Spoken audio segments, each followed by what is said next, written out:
2021년도에 방영된 드라마 중에 인간 실격이라는 드라마가 있습니다. 물론 소설로도 굉장히 유명하지만 좀 소설하고 내용은 조금 다른 식으로 이제 드라마가 있었는데요. 전도연 씨가 주인공이었어요. 극중 이름이 부정이었습니다. 부정. 그걸 유준열 씨가 강재라는 역으로 남주인공을 맡았던 드라마입니다. 드라마 내용이 굉장히 어둡고 무겁습니다. 그래서 보는 것을 그렇게 추천하진 않습니다. 내용이 대충 이래요. 여주인공 부정이 출판사에서 일하는 작가였는데 한 여배우의 글을 대필해 줍니다. 근데 공저에 자신의 이름이 빠지게 된 걸 보고 큰 상처를 받아요. 이 계기가 되어서 출판사에서 해고가 되고 일용직 가사 도우미를 하기 시작합니다. 출판사에서 해고가 되고 가사 도우미를 일한다는 사실을 자신의 남편에게도 말 못하고요, 아버지 또 시어머니에게도 말 못한 채 그냥 혼자 창피해하면서 살아가고 있습니다. 또한 그녀는 유산의 경험도 있었어요. 이런 일들이 겹치자 상처 때문에 우울감 속에서 자살하기로 결심하지만 어떤 이유에서인지 그것조차도 하지 못하게 됩니다. 그런데 이렇게 어두운 삶을 살아가고 있는 이 여인에게 위로가 되는 사람이 딱 한 명 있어요. 아버지예요. 그녀의 아버지. 그녀의 아버지는 폐지를 주우면서 하루하루를 살아가는 노인입니다. 치매에 걸려서요, 점점 증세가 좋아지지 않는 상황이었습니다. 어쩌면 그녀의 아버지도 굉장히 불행한 인생을 살고 있는 사람이었죠. 그런데 자신의 딸에게만큼은 굉장히 자상해요. 제가 기억에 남는 뇌리에 박혀있는 장면이 딱 하나가 있는데요, 이 두 부녀가 버스 정류장에 앉아서 대화하는 장면이에요. 그 여주인공 부정이 아버지를 부르죠. 아버지. 원래 좀 전도연 씨 목소리를 해야 조금 맛깔나는데 아버지. 아버지가 대답합니다. 그래, 아버지 여기 있어. 아버지, 나는 실패한 것 같아요. 너 회사에서 무슨 일 있니? 아니. 그럼 너 남편이랑 뭐가 잘못되고 있니? 아니야, 그런 게 아니에요. 그냥 내가 너무 못났어요. 그게 무슨 소리야? 넌 내 자랑인데. 나 자랑 아니야, 아버지. 나 자랑이라고 하지 마. 그냥 너무 나빠진 것 같아요. 그러자 아버지가 다시 묻죠. 왜? 애기 때문에 그래? 애기가 잘못된 것 때문에 계속 속상한 거야? 그러자 부정이 이렇게 대답합니다. 아니야, 그런 게 아니에요. 내가 무슨 자격으로 그런 말을 해요. 그냥 다 나쁜 거예요. 이유가 없어요. 길에서 고생하며 키워준 아버지 생각하며 열심히 노력했는데 난 노력을 어떻게 해야 되는지 모르겠어요. 아버지, 나는 아무것도 못 됐어요. 세상에 태어나서 아무것도 못 됐어요. 결국 아무것도 못 될 것 같아요. 그래서 너무 외로워, 아버지. 아버지도 있고 정수도 있는데 그냥 너무 외로워. 그냥 사는 게 너무 창피해. 나는 아버지보다 가난해질 것 같아. 더 나빠질 것 같아. 그러면 아버지가 너무 속상하잖아. 그러자 아버지가 이렇게 이야기합니다. 아버지는 다 괜찮아. 이러지 마라, 부정아. 아버지 속이 다 없어지겠다.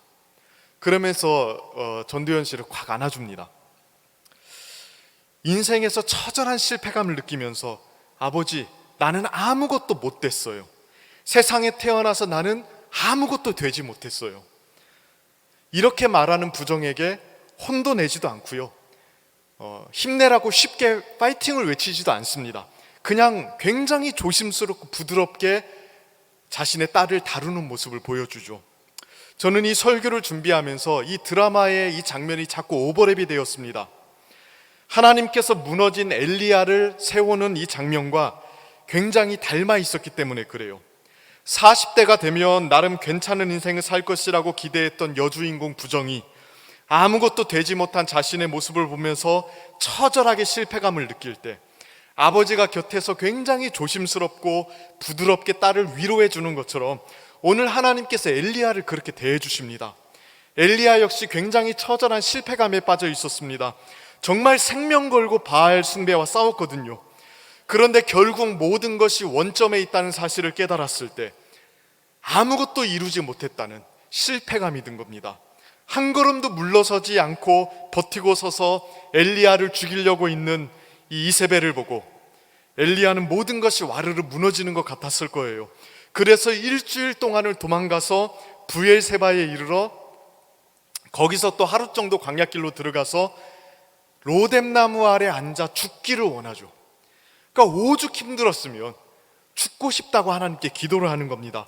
여호와여, 넉넉하오니 지금 내 생명을 거두시옵소서. 나는 내 조상들보다 낫지 못하니이다. 그러니까 지칠 대로 지쳐버린 이 엘리야, 모든 것을 지금 포기한 상황입니다. 그런데 시간이 얼마나 지났을까요? 로뎀나무 아래 웅크리고 있는 이 엘리야에게 희한한 일이 일어납니다. 어떤 일이 일어납니까? 우리 5절 말씀 같이 한번 읽어보실까요? 함께 읽습니다. 5절 시작. 로뎀나무 아래에 누워 자더니 천사가 그를 어루만지며 그에게 이르되 일어나서 먹으라 하는지라. 자, 우리말 성경에는 약간 밋밋하게 그려져 있는데 히브리어 성경을 보면 이래요. 로뎀나무 아래에 누워 자더니 보라, 천사가 그를 어루만지는도다. 깜짝 놀라면서 지금 이야기하는 겁니다. 보라, 천사가 그를 어루만지는도다. 천사가 나타났다.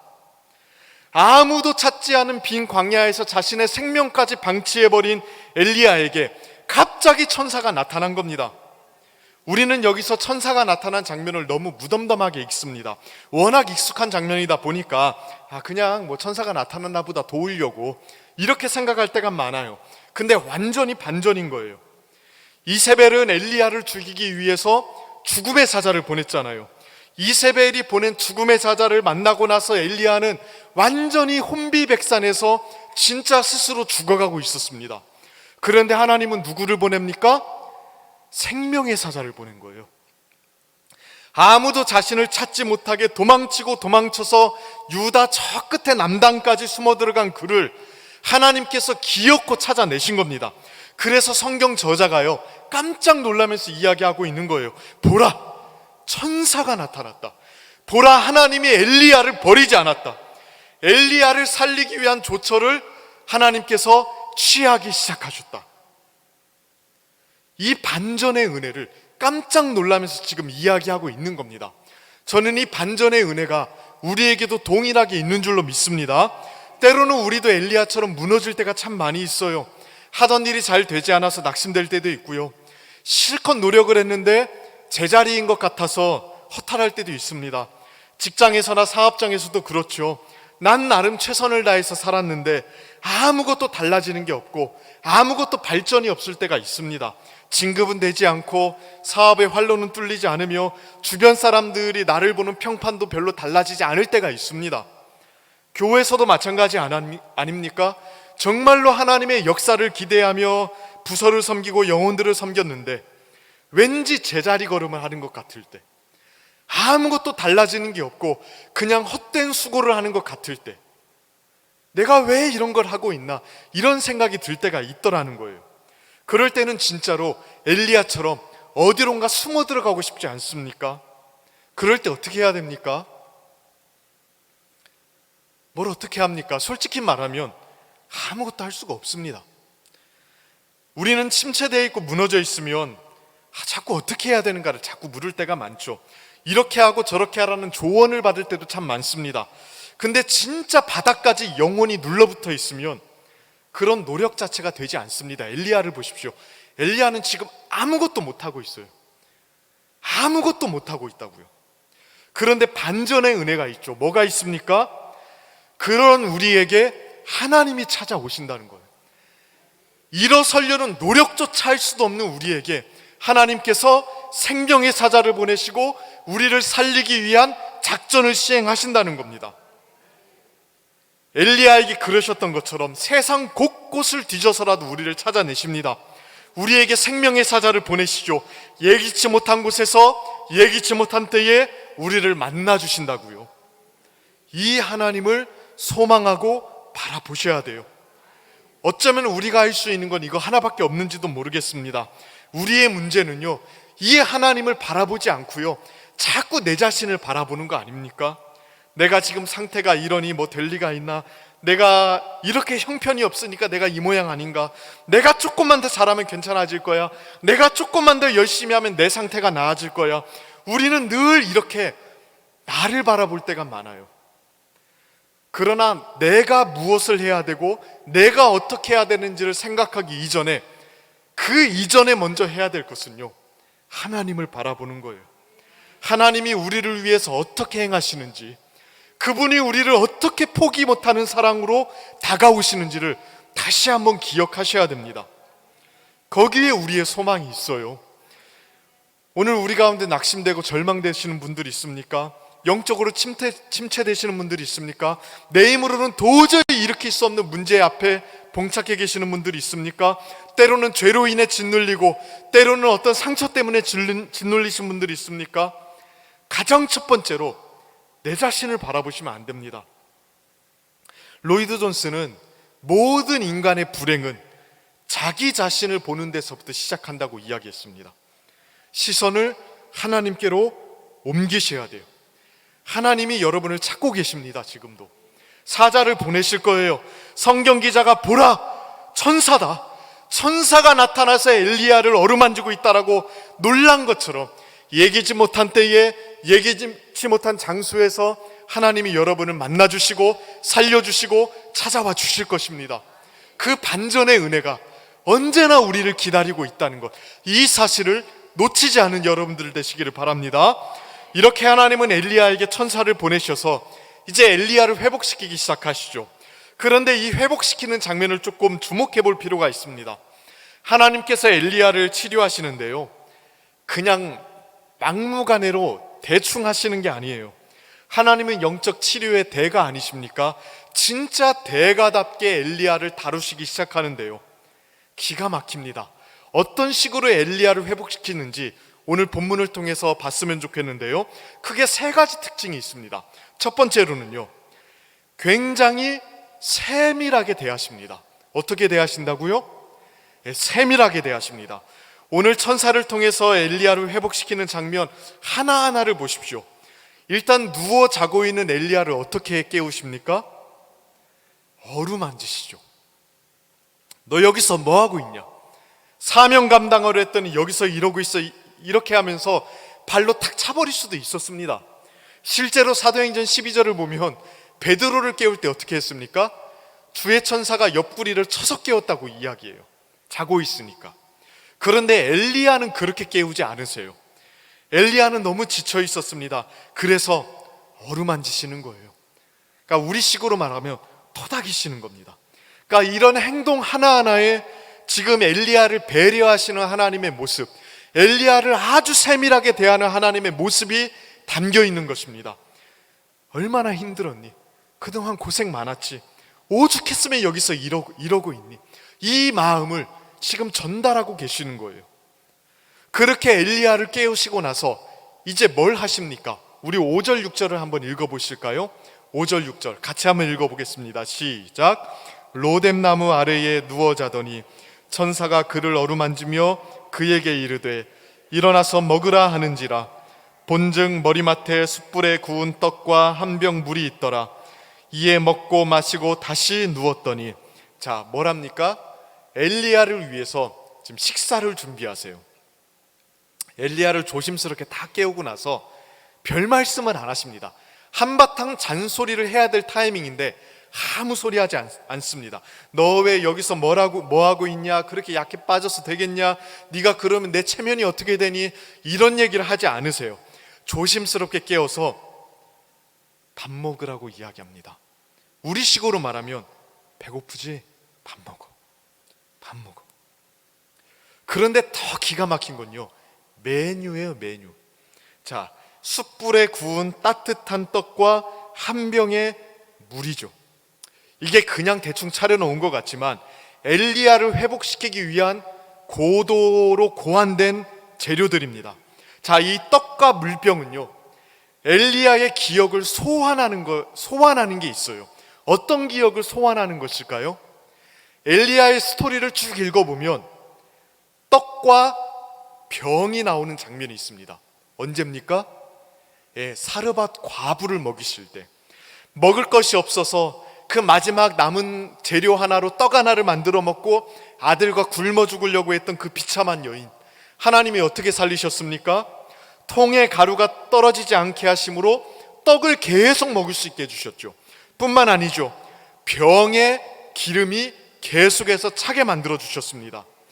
여기 엘리야의 눈앞에 있는 떡과 한 병의 물은 그때 그 과부를 먹이셨던 하나님의 은혜를 생각나게 하는 거예요.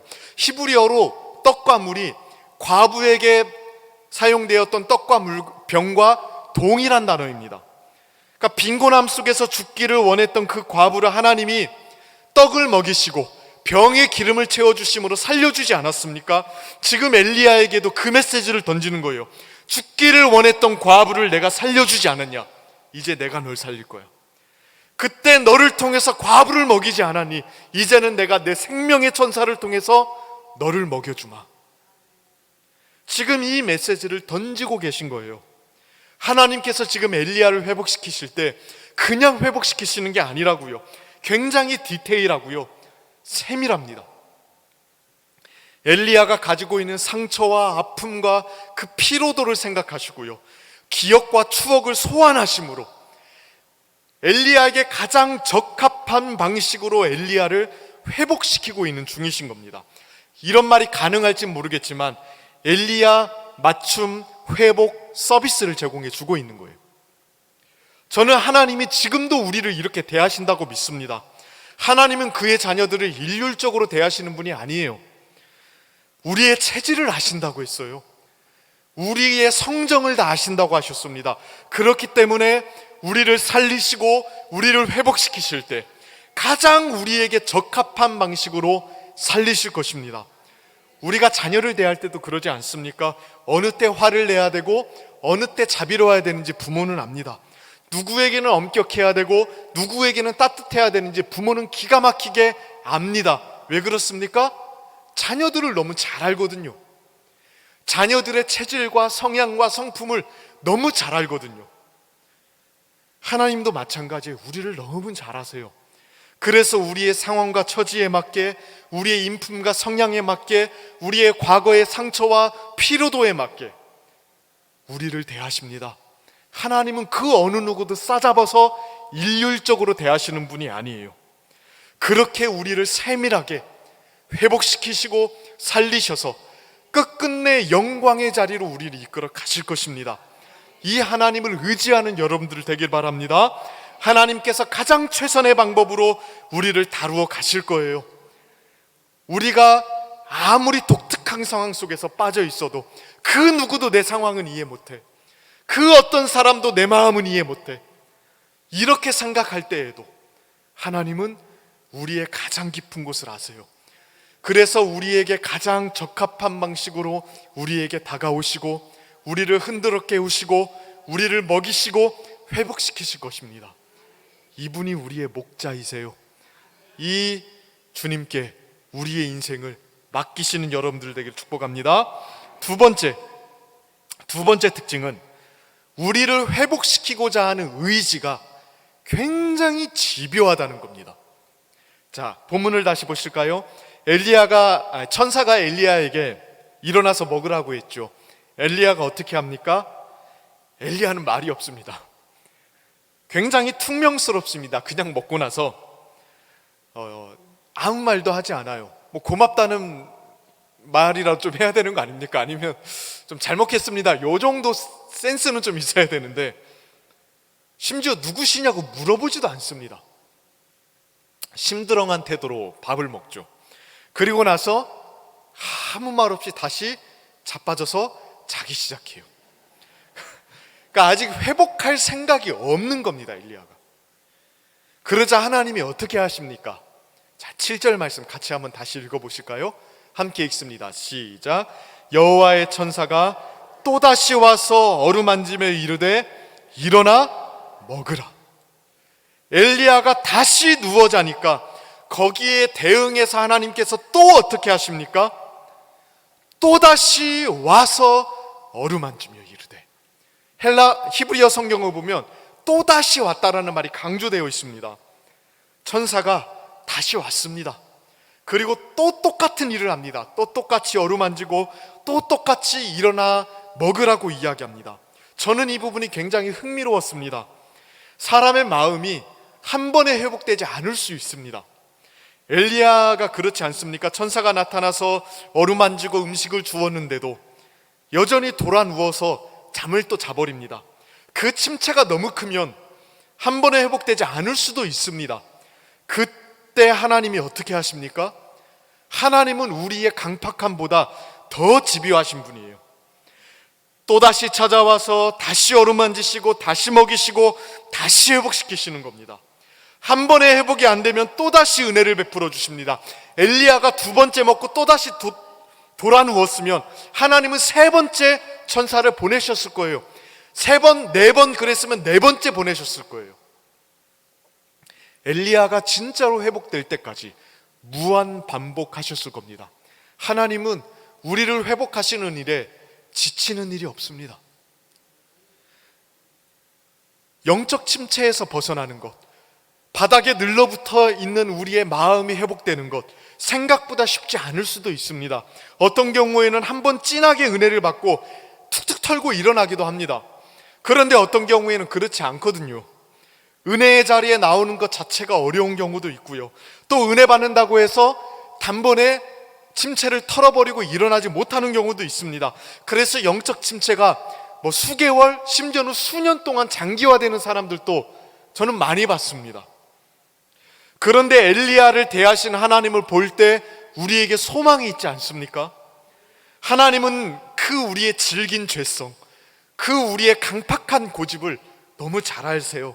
그래서 자주 우리에게 찾아오시고 반복적으로 우리에게 다가오시고 너무나도 수고롭게 우리에게 은혜를 베푸시는 일을 행하시는 겁니다. 몇 번 해보고 안 되면 포기하시는 분이 아닙니다. 또 나는 너에게 은혜 줬다, 이제부터 네가 알아서 하는 거야, 이렇게 말씀하시지도 않습니다. 침체의 자리에서 벗어날 때까지 반복적으로 우리에게 은혜를 주시기를 원하세요. 며칠이 걸릴 수도 있고 몇 년이 걸릴 수도 있습니다. 포기하는 일이 없습니다. 그런데 마가복음 8장을 보면 예수님께서 한 시각장애인을 고치시는 장면이 나오거든요. 참 이례적인 장면입니다. 예수님께서 그 눈에 침을 뱉으시고 그에게 안수를 하시거든요. 보통 때 같았으면 단번에 낫지 않았겠습니까? 그런데 예수님께서 무엇이 보이느냐는 질문에 이 사람이 이렇게 대답합니다. 나무 같은 것들이 걸어다니는 것이 보입니다. 한 번도 뭔가를 본 적이 없으니까 사람이 어떻게 생긴지를 모르잖아요. 그러니까 정확하게 표현을 못하고 나무 같은 것이 걸어다니는 것 같습니다, 이렇게 대답을 합니다. 시각이 충분히 회복되지 않은 거예요. 물론 이 애매한 회복은 예수님의 능력이 부족했다는 걸 이야기하는 건 아닙니다. 예수님을 따라다니던 제자들의 영적인 상태를 간접적으로 나타내는 장면이거든요.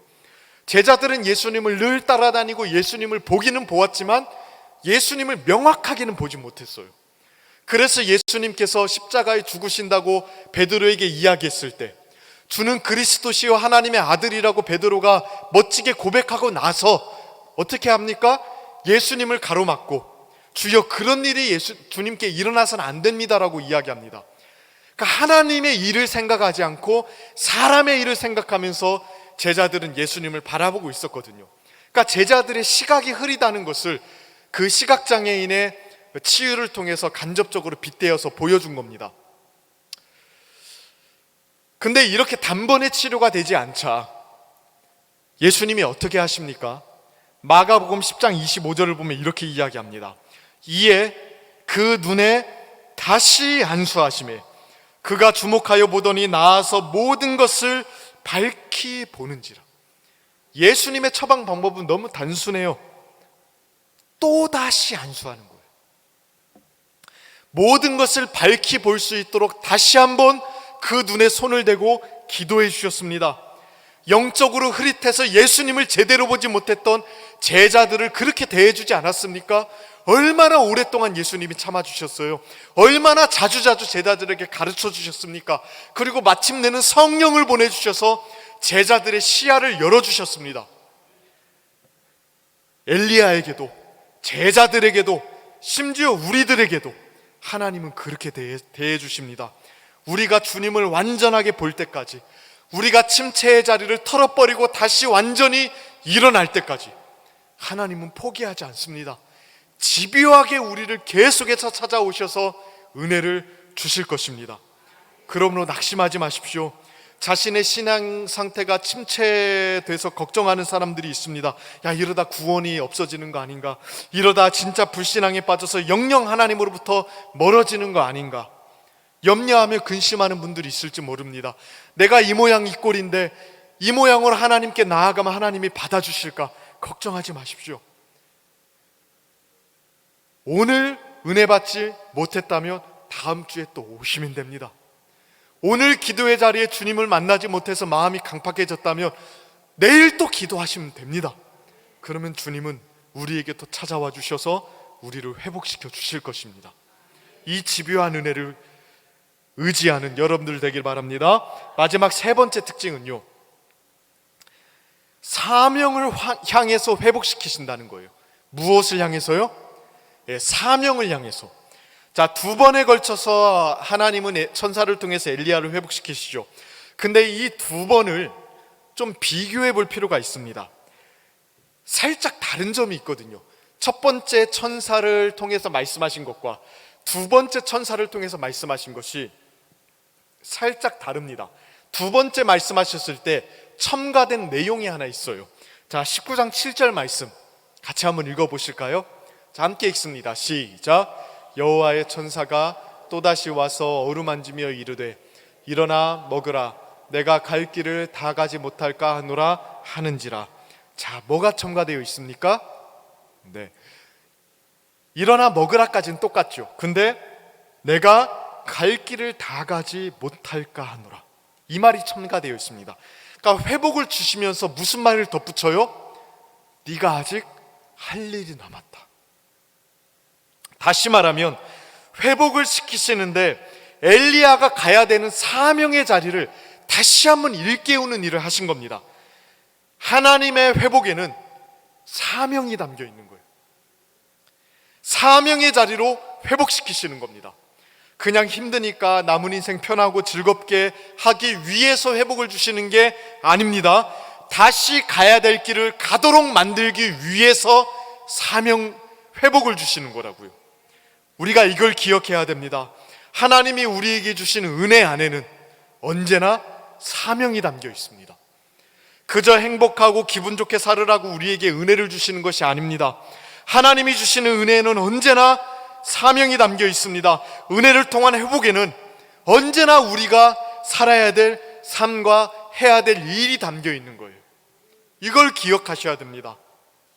아마 여러분들 오프라 윈프리라는 아주 유명한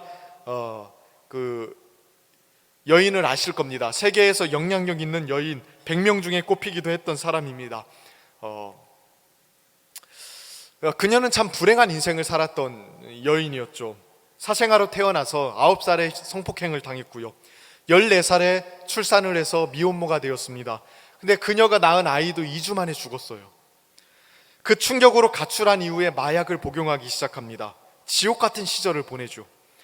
그런 밑바닥 인생을 떨치고 재기해서 그녀는 마침내 미국에서 가장 영향력 있는 흑인 여성이 됩니다. 근데 무엇이 그녀를 다시 일으키게 만들었는가? 그녀의 자서전에 이렇게 이야기하는데요, 그 자서전 책 제목이요, 이것이 사명이다입니다. 책 제목이. 근데 자신의 인생 철학 4가지를 거기서 이야기합니다. 첫째, 남보다 더 가졌다는 것은 축복이 아니다, 사명이다. 둘째, 남보다 아파하는 것이 있다면 그것은 고통이 아니다, 사명이다. 셋째, 남보다 설레는 꿈이 있다면 그것은 망상이 아니다, 사명이다. 넷째, 남보다 부담되는 것이 있다면 그것은 짐이 아니다, 사명이다. 더 가진 것, 아파하는 것, 설레는 꿈, 부담스러운 것, 그것을 다 사명으로 전환시킨 게 그녀의 인생의 원동력이었다고 고백을 합니다. 저는 이게 우리의 신앙에도 그대로 적용될 수 있는 내용이라고 생각합니다. 하나님이 주시는 모든 것 안에는 사명이 담겨 있습니다. 그것이 고난이든 슬픔이든 그 무엇이든 사명으로 전환될 수 있어야 돼요. 하물며 회복의 은혜를 주실 때는 어떻겠습니까? 하나님은 엘리야에게 회복의 은혜를 주시면서 동시에 그 회복을 가지고 살아야 되는 삶의 방향도 동시에 제시해 주셨어요. 일어나 먹으라. 그리고 네가 앞으로 가야 될 길이 있다. 오늘 우리에게 하나님께서 은혜를 주실 때에도 동일하게 말씀하십니다. 언제나 하나님이 주시는 사명 안에는 이 은혜가 담겨 있다는 사실을 여러분들 꼭 기억하시길 바랍니다. 오늘 이 자리에는 오랜 영적인 공고함과 침체 속에 살아가는 사람들이 있을지 모르겠습니다. 그러나 오늘 또 주님은 여러분들을 살리시기 위해서 말씀을 주시고 어루만져 주시고 깨우시고 먹이십니다. 그 주님이 싫어서 다시 돌아 누우면 또 다시 와서 어루만지시고 또 깨우시고 또 먹이시고 또 회복을 주실 것입니다. 그 일을 통해서 하나님은 여러분들이 주님 앞에 감당해야 되는 그 사명의 자리로 이끌기를 원하세요.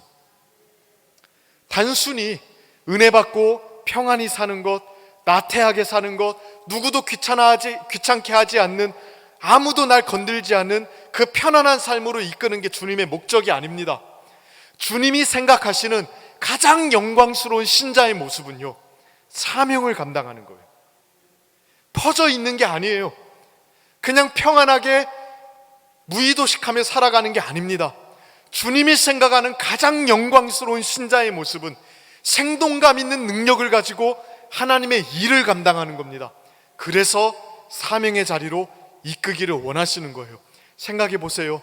하나님이 우리를 회복시키실 때 적당한 선에서 요 정도만 회복하고 말아라 이러겠습니까? 아니죠. 신자로서 누릴 수 있는 가장 영광스럽고 가장 위대한 곳으로 우리를 회복시키기를 원하지 않겠어요? 그 자리가 어느 자리입니까? 사명을 감당하는 자리예요. 그것보다 우리 인간에게 영예스럽고 영광스러운 일은 없습니다. 마음을 열고 이 주님의 은혜를 받아들이기 위해서 하나님 앞에 나아가는 여러분들이 되기를 바랍니다. 하나님의 이 집요한 사랑, 우리를 끝끝내 회복시키고야 말겠다는 이 하나님의 불굴의 의지를 대적할 생각을 하지 마십시오. 이길 수가 없습니다. 끝끝내 우리를 회복시켜 주셔서 우리를 일으키실 것이고, 우리를 마침내 마땅히 가야 되는 사명의 자리로 다시 되돌려 놓으실 것입니다. 그 주님 앞에 마음의 문을 열고 나아가는 우리 성도인들 되기를 주님의 이름으로 축원하고 축복합니다. 우리 이 시간 함께 같이 기도하도록 하겠습니다.